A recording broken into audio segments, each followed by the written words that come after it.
pour répondre à tous ces risques spécifiques, nous avons des unités spécialisées. Nous avons des unités spécialisées. Nous en avons une, effectivement, qui est une unité de véritables acrobates capables d'aller faire des sauvetages très dangereux, très périlleux, très spectaculaires. Les tentatives de suicide à la Tour Eiffel, mais également sur tous les immeubles de grande hauteur, constituent la spécialité de cette unité qui s'appelle le groupe de recherche et d'exploration en profondeur, le GREP. Le secours fluvial constitue aussi une des composantes des pompiers de Paris. Nous avons des embarcations qui sont spécialisées pour le sauvetage des personnes qui sont à l'eau et qui nous permettent effectivement non seulement de les sauver, mais de commencer à traiter, à faire les premiers gestes de secourisme sur le bateau avant de pouvoir aborder une ambulance ou la porter directement à l'hôpital.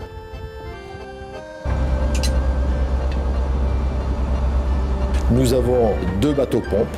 Ce sont des engins tout à fait spécifiques, mais on trouve à peu près la même chose dans tous les grands ports ou tous les corps de pompiers qui sont associés à une activité fluviale ou maritime.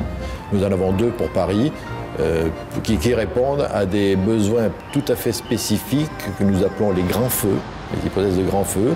Il y a un certain nombre de dépôts d'hydrocarbures ou de grandes surfaces de stockage qui nécessitent des besoins hydrauliques énormes que seuls les bateaux-pompes, qui sont en fait des véritables stations de pompage flottantes, sont capables de délivrer.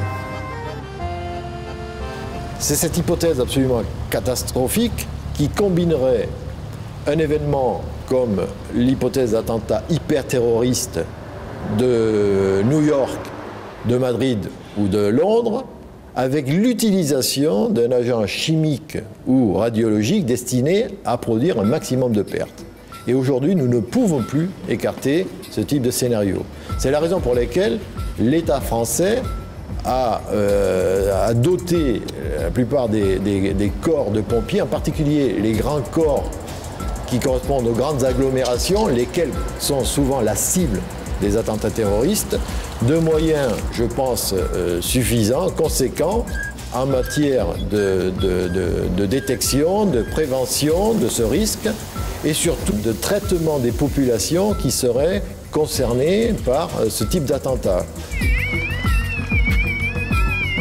Et voilà.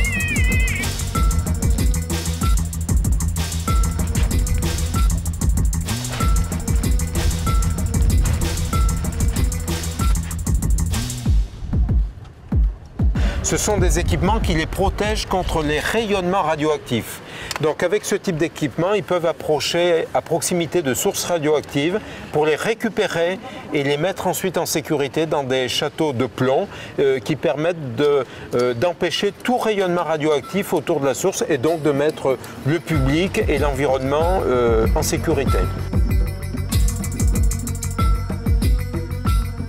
Une autre spécificité technique des sapeurs-pompiers de Paris, qui ont également une compétence technique pour intervenir sur des interventions à caractère biologique. Il nous arrive parfois d'être alertés sur des enveloppes qui ont été trouvées et qui contenaient de la poudre. Il est donc pour nous indispensable de savoir quelle est l'origine de cette poudre et surtout quelle est sa nature.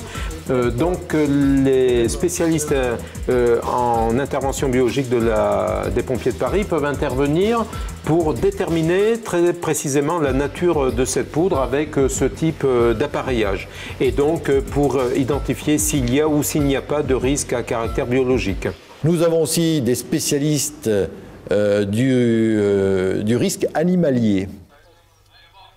Il y a de plus en plus, c'est une mode, de gens qui changent un petit peu du chat ou du chien comme animal de compagnie et prennent des variétés beaucoup plus exotiques et parfois même dangereuses. Donc nous avons été obligés de nous adapter à ce risque et de former une équipe. Au départ, c'était l'équipe de cynotechnique, les spécialistes des chiens de recherche de la brigade, que nous avons formés par analogie au risque animalier en général. Ils interviennent sur des opérations parfois très pointues. Je cite l'an dernier ce cas inouï d'un élevage de serpents par un particulier, un élevage non déclaré bien entendu. Il y a une centaine de serpents parmi les espèces les plus venimeuses du monde qui se sont égayés dans la nature et c'est cette équipe de spécialistes qui est intervenue pour les récupérer.